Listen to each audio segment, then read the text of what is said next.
السلام عليكم ورحمة الله وبركاته.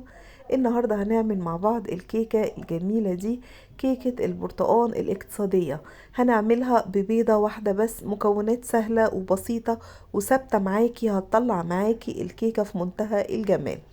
يعني هتحتاجي بيضاية واحدة، كوباية سكر، كوباية عصير برتقال، كوباية زيت نباتي فقط لا غير. المقادير كلها متساوية ومظبوطة، ونفس الكوباية اللي هتستخدميها كمعيار هتستخدميها في كل المكونات.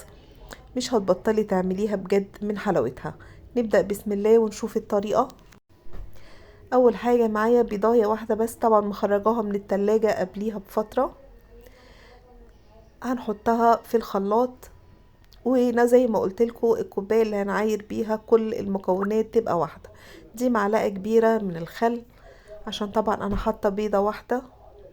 هنحط نقطتين من الفانيليا السايلة او البودر، ولو في فانيليا البرتقال تبقى حلوة جدا، بتحطي ظرفين منها. بتحطي كوباية سكر، عايزة تزودي تمام، بس هو طعمها بكوباية السكر بيبقى مظبوط جدا. بنفس الكوباية بتحطي كوباية زيت، ودي بشر برتقانة. باخد الجزء الاصفر بس، ما باجيش ناحية الجزء الابيض عشان ما تمررش معاكي. ودي كوباية عصير برتقان، انا ضرباه في الخلاط ومصفياه لاني ما عنديش عصارة برتقان. عندك عصارة برتقان طبعا هتسهل معاكي جدا. كل المكونات السايلة دي هضربها في الخلاط حلو جدا، بحيث ان انا الاقي السكر داب خالص ومبقلوش اي اثر. يعني هضربها وبطل شوية عشان ما تعبش طبعا الخلاط، وارجع اضرب تاني لغاية ما يبقى عندي سائل ناعم جدا. المكونات الجافة عبارة عن كوبايتين ونص دقيق، بنفس الكوباية اللي انا عايرت بيها باقي المقادير. عليهم كيس بيكنج باودر، وعليهم ذرة ملح صغيرة.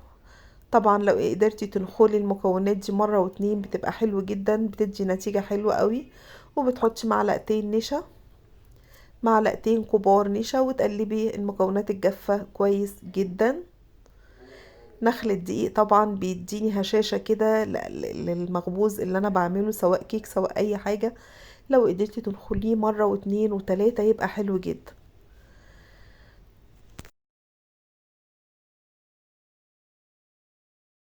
بعد كده هجيب المكونات السايلة اللي في الخلاط، وهحطها على طول على المكونات الجافة. انا المرة دي عكست، صبيت المكونات السايلة على الدقيق لان المقادير مظبوطة بالملي.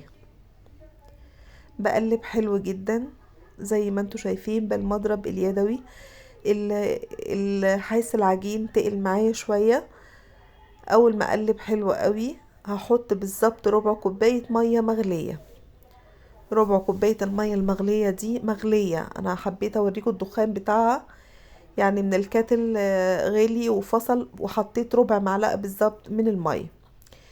وبقلب برضو. المية المغلية دي بتدي طراوة كده وهشاشة للكيك، وبتخليها تعلى معاكي.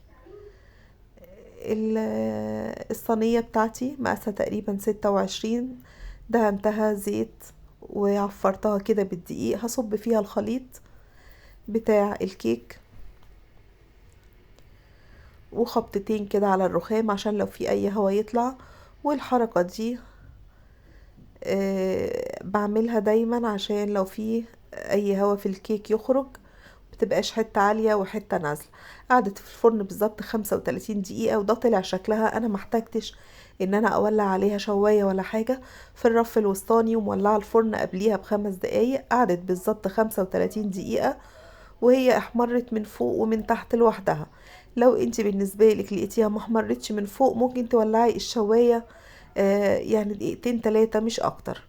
طبعا سواها ممتاز جدا. هقلبها معاكم دلوقتي عشان اوريكم بتتقلب بكل سهولة. المكونات مظبوطة بالملي، هتعمليها وعمرها ابدا ما هتفشل منك. شايفين من تحت عاملة ازاي؟ لونها حلو قوي، وطبعا ريحة البرتقال فيها جميل جدا. انتي بتحطي طبعا عصير برتقال طبيعي، وبشر البرتقال كمان بيديكي نتيجة هايلة. هقطعها واوريكم عالية ازاي وهشة ازاي معاكي. وطعمها بجد في منتهى الجمال، وسكرها طلع مظبوط جدا.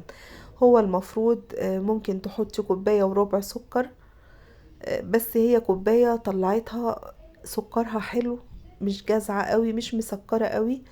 انتي طبعا اختياري، عايزة تزودي السكر تقدري تحطي كوباية وربع او كوباية ونص كمان. ده الشكل النهائي لكيكة البرتقال اللي عملناها. شايفين هشة جدا وفاتحة قوي من جوه،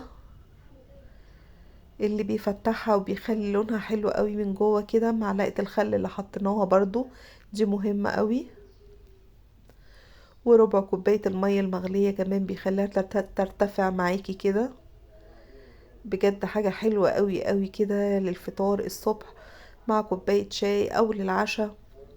مظبوطة في كل حاجة، قوام وطعم ولون وسوى وكل حاجة. واحلى حاجة كمان مش هتكلفك، لانها انا بقول اقتصادية عشان انا عاملاها ببيضة واحدة، وتقدري كمان تستغني عن البيضة.